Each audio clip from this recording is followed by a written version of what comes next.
এবার তুখুর আলোচনায় জাইমা রহমান। তারেক রহমান আসবেন কি আসবেন না, এই প্রশ্ন যখন চারদিকে ঘুরপাক খাচ্ছে এবং সময় দ্রুত কাউন্টডাউন হচ্ছে তারেক রহমান আসতে হলে আর 10 দিনের মধ্যে দেশে আসাটা খুব সিগনিফিকেন্ট, এবং এই সময়ের মধ্যে তিনি যদি না আসেন তার দল রাজনীতির হিসাব নিকাশ অনেকে অনেকভাবে কষতে শুরু করবে, এতে সন্দেহের কোনো অবকাশ নেই। তারেক রহমান কেন আসছেন না এই প্রশ্নের উত্তর পেতে হলে আপনাকে গণক হওয়া ছাড়া আর কোনো উপায় নেই, কারণ বিএনপি এক্ষেত্রে মুখে কলপ দিয়েছে। বিএনপি স্পষ্টত জাতিকে জানায় না তারেক রহমান কেন আসছেন না। ওই যে আমি সেদিন বলেছিলাম, আমি বিএনপির নেতাকর্মীদেরকে প্রশ্ন করলে বলে যে এখনো বুলেট প্রুফ গাড়িটা আসে নাই, এখনো বাড়ির ঘর সমাজা শেষ হয়নি। তাই আমি বলেছিলাম এগুলো গিয়ে যারে তারে বোঝান, পাড়ায় মহল্লায় অলিতে গলিতে আমাদেরকে এগুলো বুঝাইতে আসেন না, আসল কথা বলেন। তো বিএনপির মহলে যেমন কথা বলবেন, কেউ কেউ বলবে তারেক রহমান সাহেবের ইন্ডিয়ার ভয় আছে, কেউ কেউ বলবে যে আরো একটা শক্তিশালী অংশ আছে বাংলাদেশে সেটার ভয় আছে, কেউ কেউ বলবে যে আপনারা তো জানেন বেনজির আহমেদ, বেনজির ভুট্টোর কি পরিস্থিতি হয়েছিল পাকিস্তানে। বেনজির ভুট্টো সেরকম নিহত হয়েছেন, আরো বিষয় বিষয় টিষয় আছে। সেই ধরনের ঘটনা, তারেক রহমান দেশে আসলে তার সম্বর্ধনার সময়ে 10 লাখ 20 লাখ লোক হবে, সেখানে যদি কোনো অঘটন ঘটে। তাই আমি বললাম, ভাই অঘটন ঘটবে কেন? বাংলাদেশ সরকারের কি সেই সামর্থ্য নাই?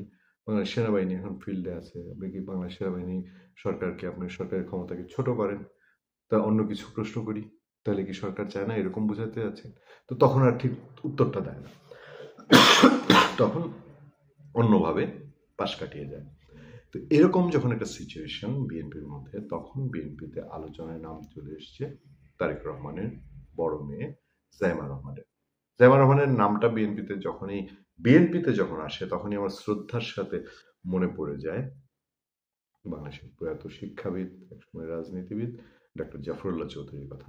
ডক্টর জাফরুল্লাহ চৌধুরী আজকে থেকে কয়েক বছর আগে, 4-5 বছর আগে তিনি বলে গেছেন যে বিএনপির হাল ধরা উচিত জাইমা রহমানের।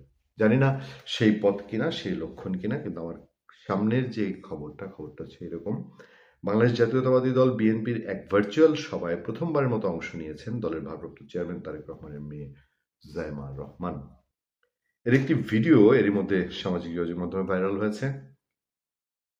রবিবার এই ভার্চুয়াল সভা অনুষ্ঠিত হয় 24 নভেম্বরে 2025-এ। এই সভায় বাংলাদেশ থেকে দলের চেয়ারপারসনের উপদেষ্টা কাউন্সিলের সদস্য ব্যারিস্টার মাহবুবুদ্দিন খোকন, জ্যেষ্ঠ যুগ্ম মহাসচিব রুহুল কবির রিজভী আহমেদ, মিডিয়া সেলের আহ্বায়ক মওদুদ হোসেন আলমগীর পাভেল, তারা কয়েকজন এখানে যুক্ত ছিলেন।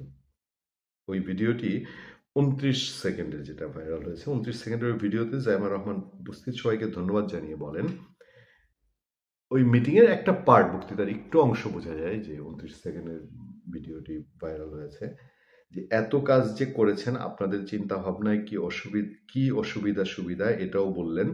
কয়েকটি বিষয়ের ব্যাপারে আলাপ করা হয়েছে। রুহুল কবির রিজভী আঙ্কেলও নোট নিয়েছেন, মওদুদ হোসেন পাভেল আঙ্কেলও। আমরা হয়তো সেন্ট্রালি দেখি কতটুকু করতে পারি। তার মানে এর আগে পেছনে আরো যথেষ্ট আলোচনা এবং কথা আছে। তিনি আরো বলেন, অবশ্যই কাজটা যেন এগিয়ে যায়, সবার সঙ্গে সবার যোগাযোগ আছে, সেটা করা উচিত। We should help each other what possible.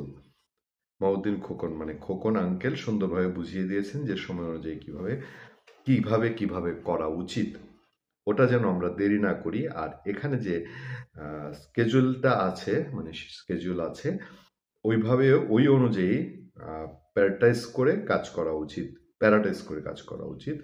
Thank you so much. তো তারপর একটা নোট দেওয়া হয়েছে। বিএনপি মিডিয়া সেলের সদস্য আতিকুর রহমান রুমান বলেন, ব্যারিস্টার জাইমা রহমান রবিবার এই ভার্চুয়াল সভায় যোগ দিয়েছেন, সেখানে তিনি বক্তব্য রেখেছিলেন। এর একটি ভিডিও ক্লিপ সোশ্যাল মিডিয়ায় ভাইরাল হয়েছে। মেসেজটা আপনারা কি পাচ্ছেন? মেসেজটা হচ্ছে যে পুরোপুরি জাইমা রহমান তিনি রাজনীতিতে অ্যাক্টিভ হয়েছেন। এই অ্যাক্টিভ হওয়াটা বিএনপির রাজনীতির ভবিষ্যতের জন্য কোনো সিগন্যাল কিনা, বা তারেক রহমানের প্যারালাল, তারেক রহমানকে বেগম খালেদা জিয়া তৈরি করেছেন আজকে থেকে বলতে গেলে আরো 2 যুগ আগে তৈরি করা শুরু করেছেন, 2 যুগেরও বেশি সময় আগে। 2 যুগ আগে প্রধানমন্ত্রী হিসেবেই তিনি তার ছেলেকে তার পাশে রেখেছেন। আজকে থেকে 20 বছর আগে প্রধানমন্ত্রী হিসেবে বেগম খালেদা জিয়া তার ছেলেকে রাখার পরে তার ছেলে আজকে বিএনপির ভারপ্রাপ্ত মহাসচিব। তারেক রহমানের উত্তরসূরি বলতে জাইমা রহমান, তার 2 মেয়ে, সেই ক্ষেত্রে আজকে থেকে 20 বছর পরের কথা চিন্তা করলে, মানে 20 বছর আগে তারেক রহমানকে তৈরি করা হয়েছে, তিনি এখন দায়িত্বে। আজকে থেকে 20 বছর পর তারেক রহমানের বয়স যখন 80 হবে, মানে তারেক রহমানের মার বয়স এখন 80, তারেক রহমানের যখন 80 হবে, তখন কি এই দায়িত্বটা তারেক রহমানের মেয়ে জাইমা রহমান নিবে, যার প্রস্তুতি বিএনপি থেকে এখন শুরু করেছে, নাকি আরো কিছু আছে? যে তারেক রহমান কোনো কারণে যদি কোনো বিঘ্নতা বৈরী পরিবেশের মধ্যে পড়েন, তাহলে তার জায়গাটারই সাবস্টিটিউট হচ্ছে খুব দ্রুততম সময়ে জাইমা রহমান, এমনও তো ইঙ্গিত করা যুক্তিযুক্ত। কারণ হচ্ছে তারেক রহমান 15 মাস 16 মাস চলে গেল ডক্টর ইউনূস সাহেব এসছে, আওয়ামী লীগ নাই, এখন শেখ হাসিনা নাই, তার যে মেইন শত্রু যারা তাকে আটকে ফেলতে পারতো, মৃত্যুদণ্ড দিতে পারতো আদালতের মাধ্যমে, তারা দেশে নাই, দেশ থেকেও চলে গেছেন এবং তাদের দলও নাই। তারেক রহমানের সমস্ত মামলাই সরকার তুলে নিয়েছে। তারপরও তারেক রহমান বাংলাদেশে আসেননি 15 মাসে।